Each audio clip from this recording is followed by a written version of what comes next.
Hi. When we talk about dating, there are lots of misconceptions that come up. Some will not date outside their church, some will not date outside their religion, some outside their race. Today I have a friend with me in the studio called Jason, and we're going to be discussing about dating, Christianity, and celibacy. Welcome, Jason, to the show. Thank you for having me. Okay, great.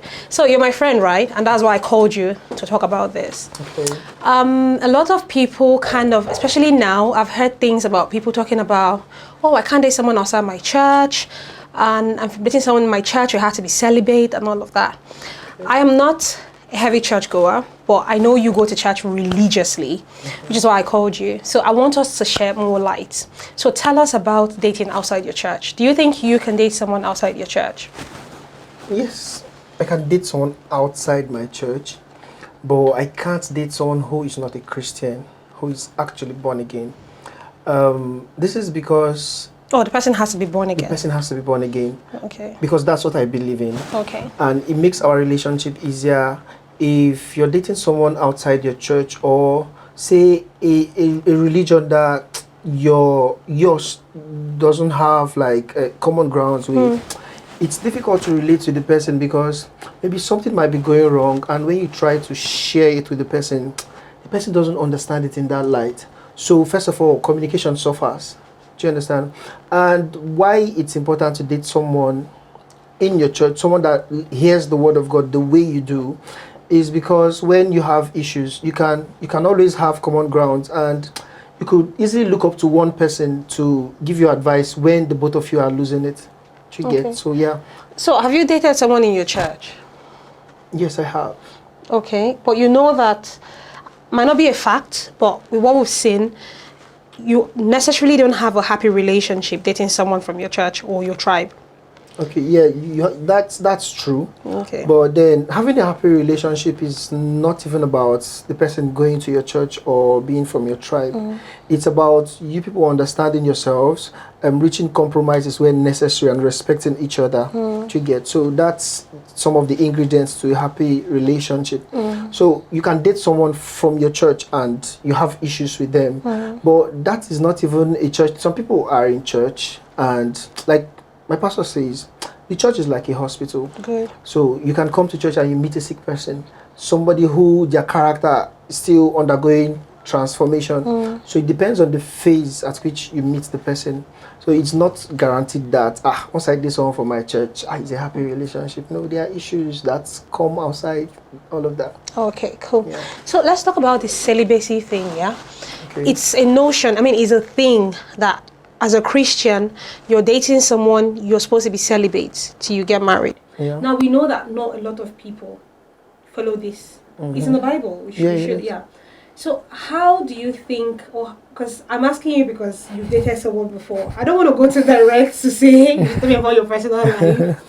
But how do you think as a Christian you should manage that when you're not ready to get married yet? Yeah. So I've had 2 relationships that were celibate relationships, right? How long did this last? One of it lasted for 1 year. Wow, guys out there, you guys should learn. Yeah. So, and it was the only reason we didn't end up getting married was because it was an only daughter thing. So the pressure to get married. So me, I was like, I'm not ready, so let's just switch it down. Yeah. So it was a mutual separation, not like we broke up or something. But I was hot. So it's in the Bible where Apostle Paul was writing to the church in Corinth. So he said that its sexual temptations are very strong. You get? So it's more rampant. It's very rampant. So the only way to manage this is that both of you, like you said, when the person understands your faith and you guys share the same faith, the person can understand that to abstain from this is for our own good. Because imagine that you meet someone in your church or maybe somebody and you guys get intimate, and at the end of the day you don't get married. It hurts you more because you start complaining about, I gave you my body, I gave her my body, all of those things. So it makes it easier for you to move on if it doesn't work out eventually. This is just an aspect of it. Do you get? Yeah, but it's more about self-respect. Do you understand? Because there's how you get intimate with someone you're not married to. Like some people even go as far as moving in together. It's It's not because moving in with the person is a sin per se, but it's so that you'd always be thinking in the clear. Do you understand? When you get involved with someone sexually, sometimes some of your thoughts, some of the decisions you make will be based off of what you've shared with that person. That, okay, I mean, he has seen me like this, so why not? Okay. Do you get? So it's for your own sanity. It's not even about it being a religious concept. It's just for your own sanity too, so you can be able to think and judge the person's character well. You understand? So yeah. So we hear about like being in love. You love who you love. You can't help who you love, and all of that. What if you find yourself, you in particular, you find yourself in a situation where you like someone who is a non-Christian? She's a good person. Everything is working well. Yeah. But she's an atheist. She doesn't believe in God and all of that. So does that means the person is out? That's my biggest red flag. Okay. A whole God, you don't believe in him. Okay. A whole creator of the universe. So what do you believe in science? The world started with a bang, like boom, something just like, it doesn't make sense. When you read the Bible, there is a very well articulated story of how the world came to be. So but scientists don't agree with that. That's their problem. Do you understand? I mean, are you a science student or were you a science student? I studied engineering. So which means you're a science student? Yes, I'm a science student. So how did you manage to believe and want to study engineering if you don't trust science? So engineering is all about science. Engineering is all about science, but then, there are things that you just see. I was raised by Christian parents. Okay. So from childhood, I wouldn't say I was born again from child. I got born again in 2011. I mean, I was in a Christian home. I was going to church, but then when I had my own experience, was in 2011, February.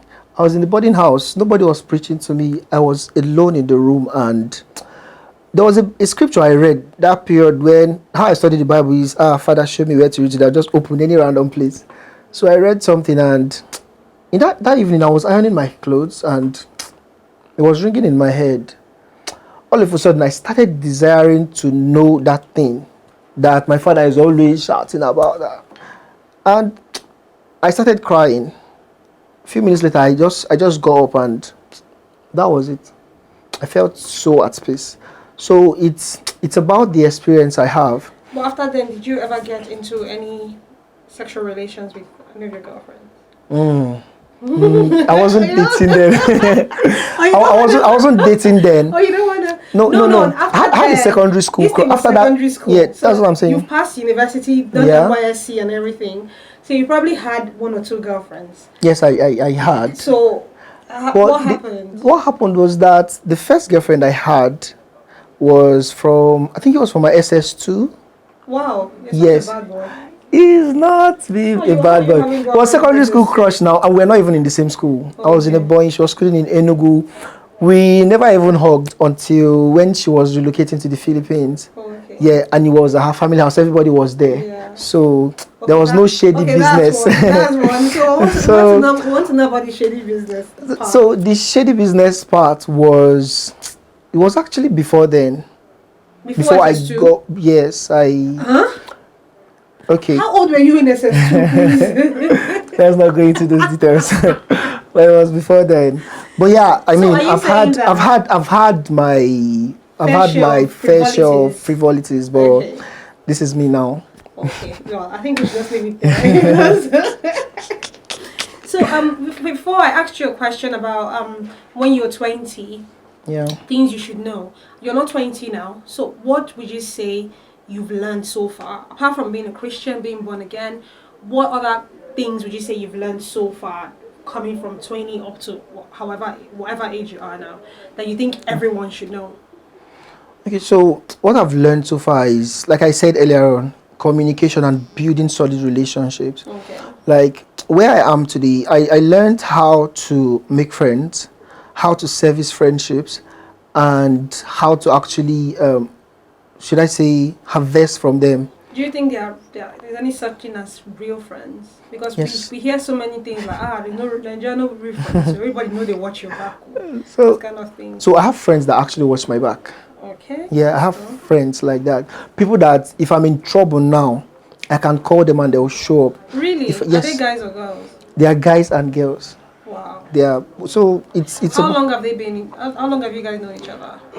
There's one that I've known for up to 11, 12 years. Yeah, but they're saying that if your friendship lasts more than 7 years, then it's gonna be forever. So maybe that's a fact. That's what, but then there are some of them that I've known for like 5 years, 3, 2, you get. But you know that their presence in your life is they always make a mark in your life. Do you understand? So why do you think they are willing to make a mark? Is it because you're a good person to them, or you reciprocate the love, or how?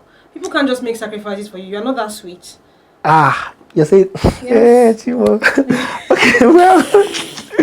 So the thing is, I know, right? Yeah. So the thing is, the theory about friendship is actually crazy. So just imagine that you're in Enugu today, you're living your entire life there. Somebody's in another part of the world, and then all of a sudden you come to Abuja, you meet someone. In 1 week, 2 weeks, 1 month, it looks as if your life is now revolving around one person that you didn't know a while ago. So the theory behind why people will make sacrifices for you is it's not something you can really define, but it also helps to be a good person. Okay. Do you understand? All right. It's valid to be a good person, because when you are like that, once you just come around people, they feel that energy, that they just know that there's something to tap from this person. Okay. So Jason, tell us about your worst tell us about your worst friendship experience. What have you done?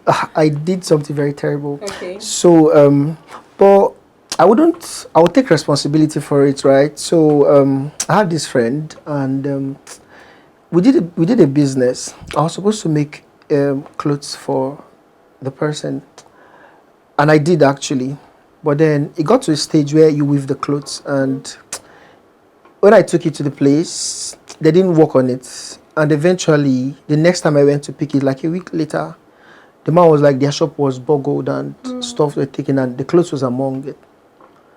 I didn't know how to like table this matter, and this person was really hot. I tried to apologize severally, and then I was also trying to like raise money to pay back, because the clothes was for something very important. It was for her introduction. Oh, it's a lady. Yeah, it's a lady. Okay. But I was making it for the guy. Okay. Yeah, so but she was the one that brought the job. After a while, I tried to apologize and all that, but then, you know, when someone is really hot and they don't even know how to like interpret it. So that was the worst thing I did. I just ghosted. Really? Yeah. So till date you've not spoken to her? I have. I have reached out this year actually. So you ghosted someone on their introduction. Gosh, you're such a bad person. It's what happened. I'm not that bad. I didn't know how to react. It's someone's wedding. How would you not tell somebody about their husband's clothes? No, I told you now. I told her what happened. Yeah. And she was like, okay, so what's the way forward? I prefer the solution, but then she was like, she went on and on and on and on. I was like, just give me time to do this. But then, by then, the stuff had already happened. No, I don't think you ghosted. I think you became angry, and you became so egocentric, and you felt like, anyway, I don't tell you, it don't happen. Don't put your make I do. No, that wasn't. That was what you did. That wasn't what it was, because by this time the introduction had happened. Okay. Do you understand? It had happened. So I was not like, okay, let's do it this way, and she wasn't going to listen to me for any reason. I mean, I didn't know what to do. So I just disappeared, and it was a terrible thing I did. So you've changed? You don't Yes, do that I've anymore changed. to I don't do that anymore to people. Now I've learned to communicate more. Okay. I mean, when you go through stuff like this, you learn things from it. So, I mean, what I would have done was, okay, should I still make the clothes, or do you want the money back? You know, when you and I met, we met through a job. Yes. You were kind of rude to me. I was? Yes. You were talking to me on the phone, and you were like, I was like, oh, do some graphics for me, and you were like, very, very rude things. But later you changed. So I think that was that period where you said that boy, and now you've changed. Anyways, thank you so much. I think maybe I was just being a boss. No, you're not being a boss. You're being rude. I'm sorry. It's okay. Anyways, thank you so much. Thank you for having me. having And more me. for friendships. So that's all for friendships with Jason. Keep being nice out there to other people, and one love. Bye. Bye. So